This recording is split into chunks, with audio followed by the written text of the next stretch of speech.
Welcome back to Fox 43 News at 7 and our way of helping you to get organized. Today we're talking laundry, and if your piles of dirty duds seem to multiply week by week, we have some help for you. Joining us today, Amy Volk, our organizing expert. Always glad to see you, Amy. Thanks, Cheryl. Help us, please. Well, next to mail, this is probably one of the biggest sources of frustration in our homes. Absolutely. So I'm going to ruffle some feathers with some tips today because a lot of folks are going to go, no way, I can't do that. Okay. So let's just talk about some laundry collection points first. This is just a real simple one. I love it because it breathes. Yeah. Here's another one that that one also collapses. It does. So it's not great that to you take want it collapsed, but if you need to move it around or whatever. And it's easy to handle. Yeah, it totally is. This one is nice because it sorts. We didn't take it out of the package, but it sorts into 3. There's one that sorts into 4. That's a great idea too. You can get your family sorting.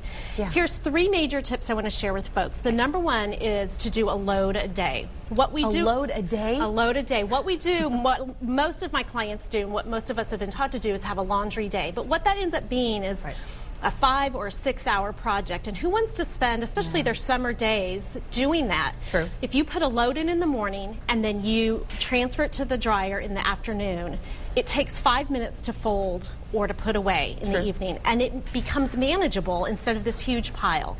True. So I say do a load a day, try it for a week. If you hate it, you can go back to your old system. I mean, how about the whole energy efficiency thing where they say only put in a full load when you wash one? That's great. So maybe every other day if you have a small family. Okay. But I'll tell you, even with 2 kids, and I have a small family with 2 kids, we can generate a load a day easily, especially if you have littler ones who are changing a few times a day. So try it out. The second one is a single collection point, and this is why I love this container, because I tell folks get rid of all the multiple hampers in all the bedrooms. One place where everybody brings their laundry to, and the reason that is it'll force you to keep up with it, and the other is that you're not running around the house looking for everyone's laundry. Well, that's a good point, because I'm thinking about all the places that we have laundry collection points, and every Sunday when I do laundry, I'm going from room to room to room to bring it downstairs to do laundry. Right, and think about how many hours you're spending just collecting it, and then you really have no idea how much the volume that you have when you're trying to do that. Right. So single collection point, 1 load a day. Right. The last one I really want to tell folks is when you have a single collection point, what doesn't make it in this basket doesn't get washed. It's a good rule of thumb to start in your home when especially when your kids are small. Right. And for our spouses, if it's not in the basket, it doesn't get washed. Right. And the reason that is because it's easy to bring it to this one point, and that should be everyone's job in our home. Right. Those are the 3 biggest tips. When you're teaching someone to do laundry in your home, maybe someone to help you out, let it be okay to do it wrong for a while, that they might not do it exactly the way that you want to do it. My husband said he did some laundry the other day when I was on a trip, and I was like, oh. I know you got that look in your eye like, oh no, what does that mean? Yes. How did he do? He did great.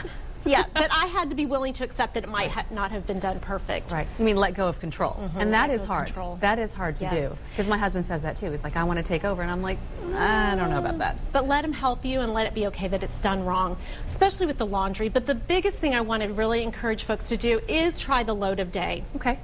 I'm going to try it. Yeah. I agree with you. I mean, I know we can generate that much laundry in one day, and that will stop that whole Sunday day of laundry. Yes, and then you don't have these giant piles that, John was talking about his laundry room that you're walking through, and it becomes overwhelming. Fantastic. Great tips as always. We'll have this online at fox43tv.com. Amy Volk, we'll see you next time. Thanks, Cheryl. And how's that organizing thing going? Just leave us feedback at fox43tv.com. You can leave comments for Amy anytime there.